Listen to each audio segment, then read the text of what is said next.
Hello दोस्तों, नमस्कार। स्वागत है हमारे एक नए वीडियो पर। तो दोस्तों, आज हम बात करेंगे लोकसभा चुनाव जो भी चल रहा है उस विषय पर। और जैसे कि आप सभी को पता है कि 18वीं लोकसभा जो दोस्तों का जो चुनाव हो रहा है हमारे देश में, ये हमारे भारत के लिए बहुत ज़्यादा इम्पोर्टेंट है। और आने वाला कल के लिए, आने वाले फ्यूचर के लिए हम सब भारतीयों के लिए बहुत गर्व की बात होगा। और आप सब लोग आप देखोगे कि हमारा जो भारत है वो कैसे अभी हाल के दिनों में कैसे तेज़ी से आगे बढ़ा है। और बीते कई दशकों से देखे होंगे कि भारत की कंडीशन क्या थी और आज की कंडीशन क्या है।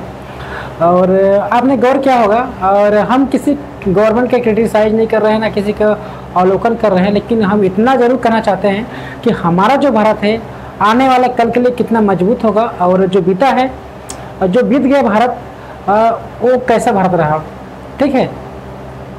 तो हमारे आने वाला जो भारत है वो 18वां लोकसभा का जो चुनाव हो रहा है, ठीक है। तो दोस्तों, ये डिसाइड करेगा हमारा भारत का भविष्य। और इस भविष्य को गढ़ने के लिए 19 अप्रैल 2024 से 1 जून 2024 तक इसका मतदान संपन्न होना है। और आप जान सकते हैं लोकसभा का चुनाव इस बार 7 चरण में हुआ, ठीक है। और 7 चरणों में पूरा होने वाला है। तो आप गौर कर सकते हैं, और गौर के विषय ये है और कि हमारा जो भारत है और कैसा भारत बनेगा इस बार। हमने बहुत सारे देखे हैं भारत में जो पिछड़ा हुआ भारत था, और हम चाहते हैं कि हमारा जो आने वाला भारत हो एकदम विकासशील भारत हो और डेवलप्ड राष्ट्र बने। बहुत सारे लोगों की अपेक्षाएं हैं और आकांक्षाएं हैं, महत्वाकांक्षाएं हैं कि हमारा देश जो है, हमारे देश में बहुत सारी चीज़ें हों। और इस चीज़ों क्या हो पता है, वो हमारी इच्छाएं हैं जो भी मन में पाल के रखे हैं कि हमें ये करना है, ये बनना है, ये सोचना है। वैसे जो भी आपके मन में संदेश में जो भी आ रहा है जिज्ञासा, उसकी मनोकामना क्या गवर्नमेंट पूरा कर पाएगी कि नहीं, ये बहुत सारे विषय हैं। और एक गौर कीजिए आप लोग और बताइए कि आप भारत में आने वाले अगले 5 सालों तक क्या देखना चाहते हैं, वो क्या नयापन चाहते हैं, ठीक है।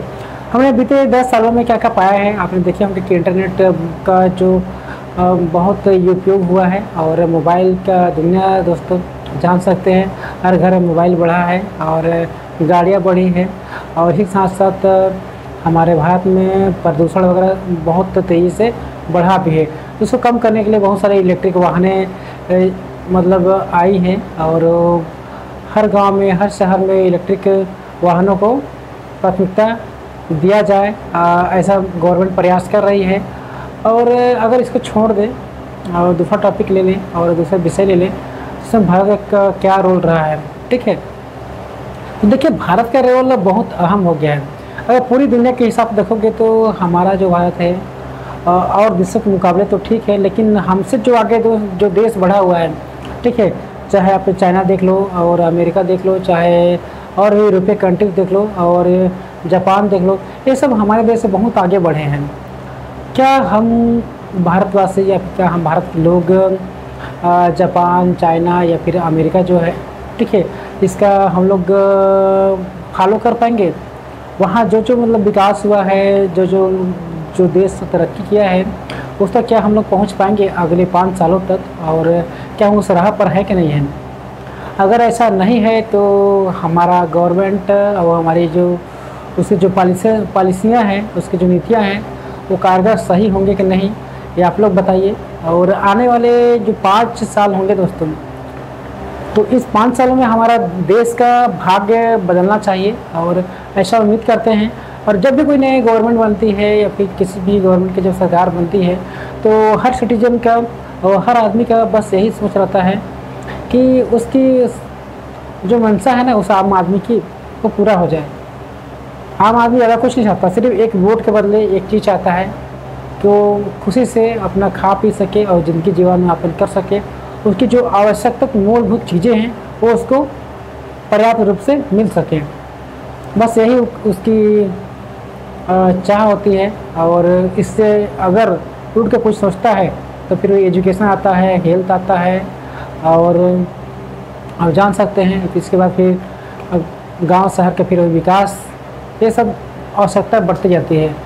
तो सरकार जो बनती है और जो काम करती है, वो सारे जो पॉलिसियाँ बनती हैं उस सब में अगर आम आदमी का राय लिया जाए, आम आदमी का मतलब एक फीडबैक लिया जाए, ठीक है, तो ऐसे में गवर्नमेंट के जो पॉलिसियाँ जो बनती है ना, उसमें थोड़ा सा सजेशन अगर पब्लिक का बनेगा तो उनको एक अलग मतलब नवाचार देखने को मिलेगा गवर्नमेंट को, तो कुछ अच्छा स्टेप कर सकती है। तो देखिए बहुत सारे ऐसे हैं, ऐसे लोग भी हैं जो देश में अपने विचार रखते हैं, और मीटिंग भी होती है, देखे होंगे। तो हमारे देश के विकास के लिए बहुत सारे लोग मतलब आगे आना चाहते हैं। और देखे होंगे कि प्राइम मिनिस्टर नरेंद्र मोदी ने जब स्वच्छता भारत का जो नारा दिए थे, और मतलब स्वच्छ क्लीन इंडिया का जो प्रोग्राम चलाए थे, तो बहुत सारे मतलब बड़े बड़े लोग मतलब आगे बढ़ चढ़ के हिस्सा लिए थे, और सबने झाड़ू उठाया था। सबने देश के में जो भी गंदगी वगैरह रहे, कूड़ा कचरा कहीं भी है, तो उसको साफ करने के बहुत सारे लोग प्रयास किए थे। और देखे होंगे कि बहुत सारे जो सेलिब्रिटीज़ हैं उनको ब्रांड एम्बेसडर बनाया गया था स्वच्छता मिशन का। तो ये अच्छे स्टेप बोले जा सकते हैं। इसी तरीके क्या और कुछ भी नया चीज़ हो सकता है आने वाले 5 सालों में, ताकि हमारा जो देश है उसका अच्छे से विकास हो सके। हम बोल सकें कि हमारा देश जापान की तरह या फिर चाइना की तरह या फिर बोल सकते हैं अमेरिका की तरह विकास की ओर आगे बढ़ रहा है कि नहीं बढ़ रहा है। अब आज के भारत को देखने से तो यही लगता है कि भारत प्रगति तो कर रहा है, लेकिन आने वाले जो 5 साल होंगे, फिर आने वाले 10 साल होंगे, उसमें क्या तेज़ी से भारत बढ़ पाएगा? नहीं। और देखिए अभी आप टेक्नोलॉजी में भारत अभी हाथ पैर अभी अपना रखा है इस फील्ड में, और इससे भारत से पहले चाइना आगे बढ़ चुका है, जापान आगे बढ़ चुका है, ठीक है, और जो बड़े कंट्री हैं वो आगे बढ़ चुके हैं। तो अभी भारत तो अभी से इसमें ग्रो कर रहा है ना।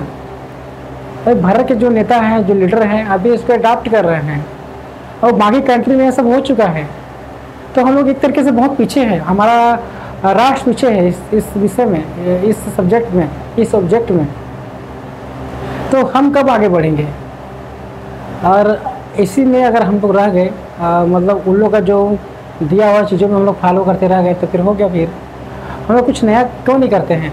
हमारे पास बहुत सारे मतलब संस्था देखे होंगे, ठीक है, वैज्ञानिक संस्था बने हैं, तो बहुत सारे वहाँ रिसर्च वगैरह होते हैं। तो आप लोग देखोगे यार कि हमारे भारत से कितने लोग मतलब क्या क्या चीज़ मतलब डिस्कवर कर लेते हैं, बहुत कुछ करते हैं। बहुत सारे लोग बहुत कुछ करते हैं, और बहुत लोग ऐसे होते हैं जो बहुत कुछ कर चुके रहते हैं, तो नीचे हाइड हो जाते हैं, दब जाते हैं। किसी का अगर नवाचार आ रहा है तो उसको बढ़ावा नहीं मिलता है। ये सारी समस्याएं हैं। और दूसरा इशू अगर उठाएं तो आपको पता चलेगा कि मान लो कोई आम आदमी है, ठीक है, उसको कहीं बिजनेस करना है, और फिर कुछ उसको और भी कुछ करना है, ठीक है, नीचे मतलब गरीबी से ऊपर उठना है, तो क्या करें?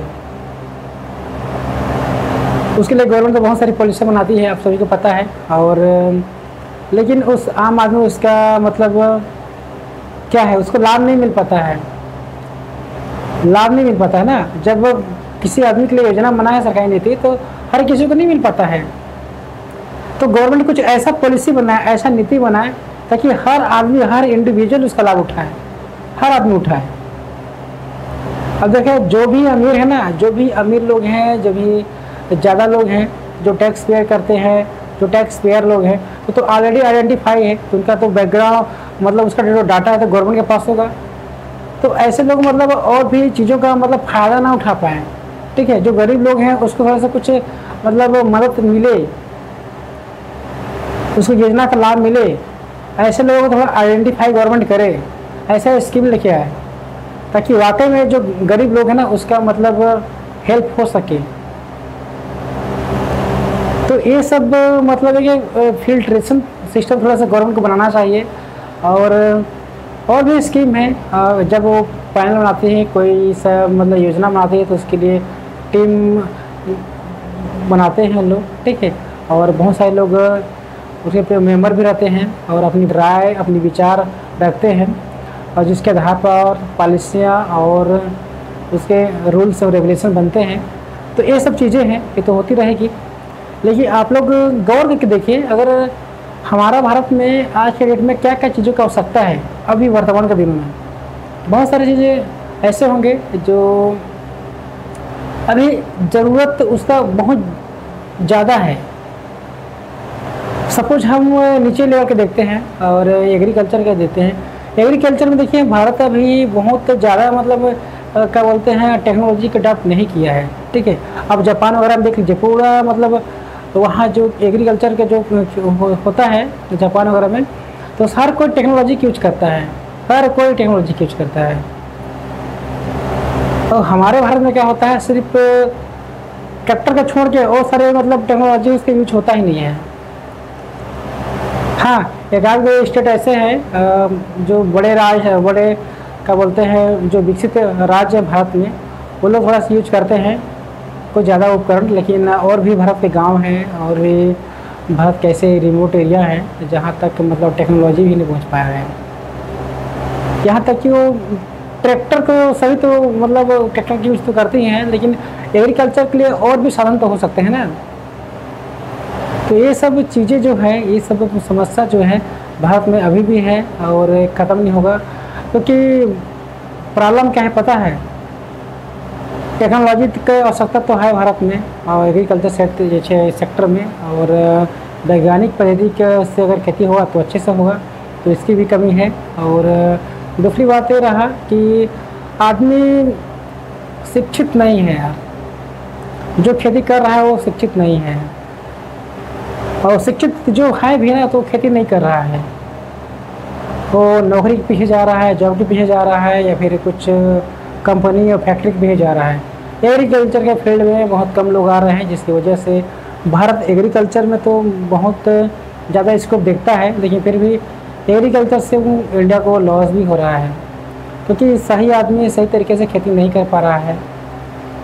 उसका कई सारे रीजन है, उसको सही नॉलेज नहीं है, और होता क्या है पता है, और जो खेती करने के बाद वो छोड़ देता है, अपना जो भूमि है उसका और भी यूज नहीं कर पाता है, और कैसे कैसे यूज करना है, कौन कौन सा सीजन में खेती करना है वो भी नहीं समझ पाता है।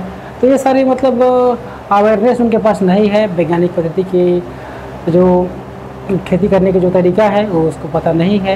एक समय था जो गांव में बताया जाता था, देखिए अब वो ऐसा समय नहीं है। हर कोई डिपेंडेंट है अपने आप में, और गवर्नमेंट के तो बहुत सारे मतलब ऐसे निधियां हैं और ऐसे संस्थाएं भी है जो गरीबों को, किसानों को हेल्प करती है।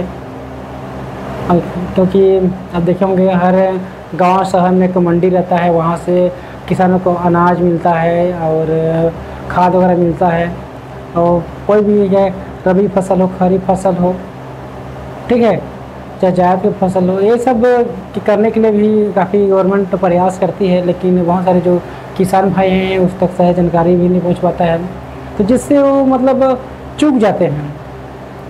और इसके साथ साथ पता है क्या समस्या है, पानी की बहुत ज़्यादा समस्या है। पानी के एग्रीकल्चर के लिए पानी की बहुत ज़्यादा समस्या है। तो ये सब चीज़ें हैं, तो अगर एग्रीकल्चर के बात यहीं तक रखें और भी दूसरा इशू अगर उठाएँ, और तो भारत का क्या कंडीशन है और भारत क्या क्या कर सकता है आने वाले दिन में, कौन कौन सा क्षेत्र है उसके लिए बचा है करने के लिए। तो एजुकेशन सिस्टम है, इस एजुकेशन सेक्टर में उसको बहुत कुछ करना है। एजुकेशन सेक्टर में उसको बहुत कुछ करना है, इसमें इनोवेशन भी करना है और नयापन दिखाना है, एजुकेशन सिस्टम को थोड़ा चेंज भी करना है। तो ये सब है, और गवर्नमेंट के खुद उनकी पॉलिसियाँ हैं वो आम आदमी तक, इंडिविजुअल तक पहुंच नहीं पा रहा है, वो इससे उपेक्षित है। वहाँ तक कैसे पहुँचा जाए और सही आदमी तक सही लाभ कैसे मिला जाए, इन पर भी थोड़ा विचार किया जाए। ठीक है, एक समय था कि कोई सा भी योजना हो तो एक आदमी तक पहुँचाने में बहुत समय लग जाता था, बहुत सारे बीच में बिचौलिए बन जाते थे। तो ऐसा आने वाले समय में ना हो, आगे 5 साल में 10 साल में जो आने वाला हमारा फ्यूचर है, इंडिया है, उस पर हम लोग सोच रहे हैं, उस विषय में बात कर रहे हैं। तो उस पर मतलब इसका प्रभाव ना पड़े, जो बीता हुआ दिन गया है उसका प्रभाव ना पड़े, कुछ नया हो, तो ऐसे भारत का विकास होगा। तो तो उम्मीद है दोस्तों कि आप लोग बताइए कि नए भारत के लिए और शुरुआत कैसा हो और क्या क्या उसके लिए आइडियोलॉजी आपके तरफ से आ सकता है, वो सब बताइए। और बहुत सारे अगर विचार हैं, व्यूवर्स हैं, तो कौन कौन सा क्या बोलते हैं आपके पास विचार है, आप रखिए ज़रूर और बताने का प्रयास करिए। क्योंकि हमारा गांव, हमारा शहर प्रगति की ओर तो है, लेकिन एक तरीके से अदर कंट्री की तुलना में हमारा देश, हमारा राज्य और हमारा समाज वाकई में बहुत पिछड़ा हुआ है, वाकई में बहुत पिछड़ा हुआ है। आप भारत में रह थोड़ा बहुत गौर कर सकते हैं और लेकिन वाकई में बोल सकते हैं कि पिछड़ा हुआ ज़रूर है अगर अदर कंट्री से कंपेयर कीजिएगा तो। हाँ, कुछ अच्छी चीज़ें भी भारत में हुआ है और उसकी तारीफ होनी चाहिए ज़रूर, निसंदेह, लेकिन कुछ ख़राब चीज़ें हैं, उसको सुधारने की बहुत ज़्यादा आवश्यकता है। और आप देख सकते हैं हमारा जो जस्टिस सिस्टम है भारत का, उसमें भी बहुत ज़्यादा सुधार की ज़रूरत है। ठीक है, अपराधी को सही समय पर जान सकते हैं, उसको अपराध का जो दंड नहीं मिल पाता है और बहुत लोग गलत तरीके से फंस जाते हैं।